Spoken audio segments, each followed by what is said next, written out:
टिटवाळा येथे multi speciality Shrikrishna hospital गेल्या अनेक वर्षांपासून गरीब गरजू नागरिकांसाठी अनेक सुविधा उपलब्ध करून देत आहे। श्रीकृष्ण हॉस्पिटल एक मल्टी स्पेशालिटी हॉस्पिटल आहे जिथे विविध आजारांवर तज्ञ डॉक्टरांकडून उपचार केले जातात। नवजात बालरोगांपासून ते कर्करोग व ENT पर्यंत। श्रीकृष्ण हॉस्पिटलचे चेअरमन स्त्रीरोग तज्ञ डॉक्टर चेतन पाटील यांच्या मार्गदर्शनाखाली या हॉस्पिटलमध्ये नागरिकांना अनेक सुविधा देण्यात येतात। या हॉस्पिटलमध्ये प्रसूती व स्त्रीरोग तपासणी, डोळ्यांची तपासणी, हृदयाच्या 2D इको चाचणी, प्लास्टिक व pediatric surgery, ENT, kidney, urology, skin cancer, anaesthesia, बालरोग व नवजात शिशु तज्ञ, प्रसूती व स्त्रीरोग 24 तास सेवा, आपत्कालीन शस्त्रक्रिया सुविधा, मल्टी स्पेशालिटी सेवा एका छताखाली, अनुभवी डॉक्टर्स, स्वच्छ व सुसज्ज हॉस्पिटल, अल्प दरात उपचार, आपुलकीची सेवा इथे उपलब्ध आहे। प्रथम रुग्णांची तब्येत नंतर आर्थिक विचार करणारे श्रीकृष्ण हॉस्पिटल यांची सेवा रुग्णांना देत आले। पहिले पेशंट ॲडमिट करण्यात येते। डिपॉझिट नंतर पेशंटला उपचार लवकरात लवकर कसा देण्यात येईल याकडे त्यांचे लक्ष असते। रुग्णांची प्रकृती गंभीर असेल तर लगेच उपचार सुरू केले जातात। आवश्यक ती मदत देखील केली जाते। तसेच गरजू व गरीब रुग्णांसाठी तपासणी व औषधी सवलती देण्यात येतात। रक्त तपासणी व काही शस्त्रक्रिया अत्यंत कमी दरात देण्यात येते। यावेळी पेशंटने सुद्धा आपली प्रतिक्रिया दिली आहे।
ट्रीटमेंट कशी वाटते? खरं तर माझी मुलगी शार्वी 2.5 वर्षाची आहे आणि हिला बुधवारी संध्याकाळी जरा पोटात दुखायचा त्रास होत होता।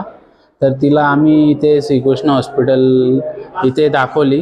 डॉक्टर आमच्या पेडिट्रिशियन आहेत पल्लवी तारी मॅडम यांनी तिला चेकअप केली। अतिशय उत्कृष्ट प्रकारे कन्सल्टिंग केलं आम्हाला।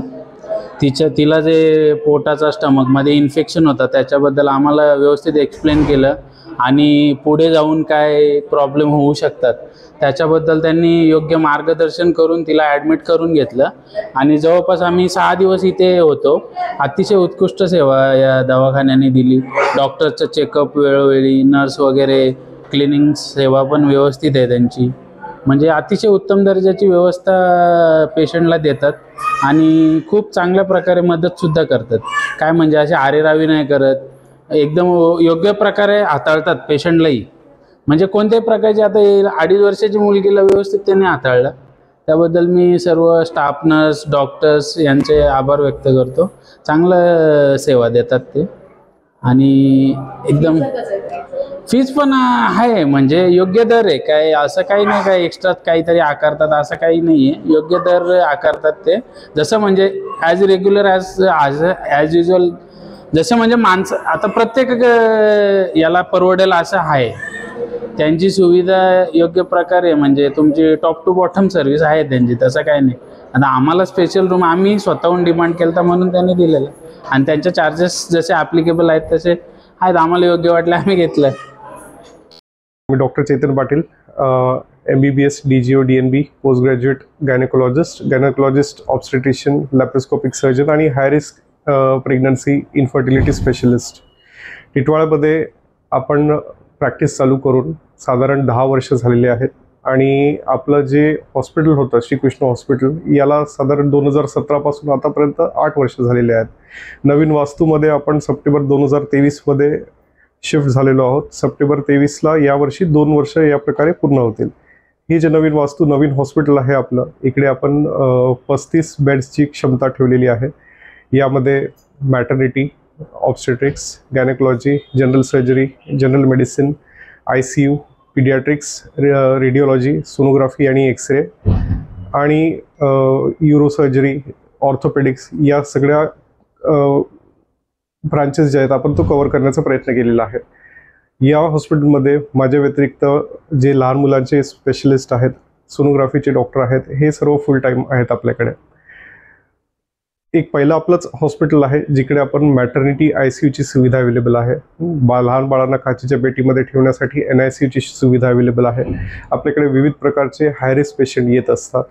ते मॅटर्निटी प्रॉब्लेम्स घेऊन असू द्या किंवा शुगर वाढलेलं, हार्ट अटॅक, स्ट्रोकचे पेशंट्स वगैरे, या सर्वांना आपण योग्य दरात आणि योग्य ट्रीटमेंट आपल्या इकडे प्रोव्हाइड करतो.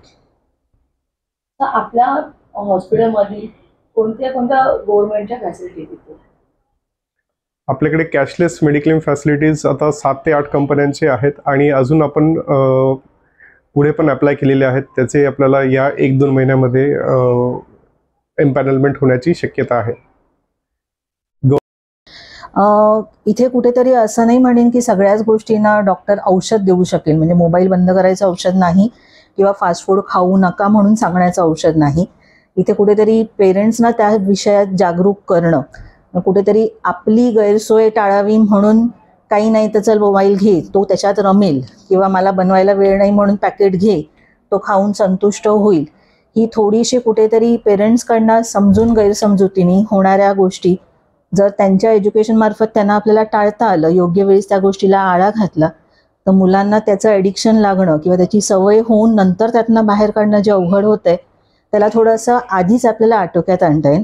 आणि त्यासाठी म्हणजे आम्ही जेव्हा म्हणतो की रेग्युलर हेल्थ चेकअप लहान मुलांचे व्हावे, म्हणजे नुसतं आजारी पडल्यावरती डॉक्टरकडे जाणं हे नसून त्यांची ग्रोथ कशी आहे, त्यांची वाढ कशी आहे, त्यांचं बोलणं कार्यक्षमता कसं आहे, त्यांचं कॉग्निशन डेव्हलपमेंट कसं आहे, ह्यासाठी सुद्धा रेग्युलर जर त्यांनी फॉलोअप ठेवलं तज्ज्ञ डॉक्टरांकडे, आईवडिलांशी चर्चा झाली बाळाच्या वागणुकीबद्दल, तर आपल्याला मग त्यांच्या या खाण्यापिण्याच्या सवयी, त्यांच्या मोबाईल किंवा इतर त्यांना काही असे छंद जे त्यांच्या वाढीला कुठेतरी बाधक ठरत असतील, योग्य वेळीच त्या गोष्टीचा आपल्याला जर निदान झाला तर त्याला अटकाव करणं जास्त सोयीचं राहतं. On the whole it's a team approach, म्हणजे फक्त डॉक्टर त्याला काही करू शकणार नाही आहे किंवा फक्त आईवडील काही करू शकणार नाहीत. आईवडिलांना माहिती करून देणं हे आमचं काम आहे, त्यांना त्याच्यात मदत करणं हे आमचं काम आहे. शेवटी मुलांना घरचा, आजूबाजूच्या परिसराचा होणारे पडसाद त्याच्यावरती त्यांनी जास्त काळजी, लक्ष ठेवणं हेही तेवढंच गरजेचं आहे. बोला. हां, मी डॉक्टर पल्लवी तारी, मी श्रीकृष्ण हॉस्पिटलमध्ये इकडे नवजात रोगतज्ञ आणि लहान मुलांचे डॉक्टर म्हणजे बालरोगतज्ञ म्हणून गेले 10-11 वर्ष कार्यरत आहे. नवीन सेटअपमध्ये ऑलमोस्ट 3 वर्षापेक्षा जास्त मी इथे आहे. अगदी बाळ जन्मल्यापासून नवजात बाळ तिथपासून सज्ञान होईपर्यंत, म्हणजे वय वर्ष 18पर्यंत माझ्या देखरेखीखाली त्याच्याशी निगडीत जे काही त्यांच्या तक्रारी असतील, वाढीनिमित्त, आजारपणानिमित्त, या सगळ्याची जबाबदारी सध्या मी बघते आणि विश्वास आहे की मी माझं काम चांगलं करत असल्यामुळे आपल्याला चांगला प्रतिसादसुद्धा मिळतो आहे. माझं स्वतःचं शिक्षण माझं MBBS आणि पोस्ट ग्रॅज्युएशन हे सायन हॉस्पिटलमधून झालेलं आहे. त्या व्यतिरिक्त माझ्याकडे 4 फेलोशिप्स आहेत रिलेटेड टू पीडियाट्रिक्स. माझ्या अनुभवाचा फायदा कुठेतरी आपल्यासारख्या जिकडे गरजू लोकांना, ग्रामीण खेडे आणि इतर ठिकाणी जिकडे सगळ्या सुसज्ज सोयी नसून सुद्धा आपल्याला कार्यरत करता येतील, ह्याचा फायदा त्यांना देता यावा ह्या प्रामाणिक उद्देशाने मी मूळची टिटवाळ्याची नसून इथे स्थायी आहे. आणि होपफुली मला माझ्या या प्रयत्नांना चांगलं यश पुढे सुद्धा मिळेल. मला तर खूप आवडला. ॲक्च्युली चेतन पाटील सरांची सर्व्हिस खूप छान होती. माझी सीझर झाली आहे. ॲक्च्युली त्यांनी माझी ऑपरेशन एकदम व्यवस्थित करून दिलेली. मला काहीच त्रास नाही झाला. आज मला 3 दिवस झाले. मी एकदम ओके आहे. स्टार्टिंगपासून ट्रीटमेंट इथंच घेतली आहे आणि चेतन पाटील सरांच्या इथंच माझी डिलिव्हरी झाली आहे, कारण की मला इथं खूप आवडलं आणि मी सेफ आहे. थँक्यू.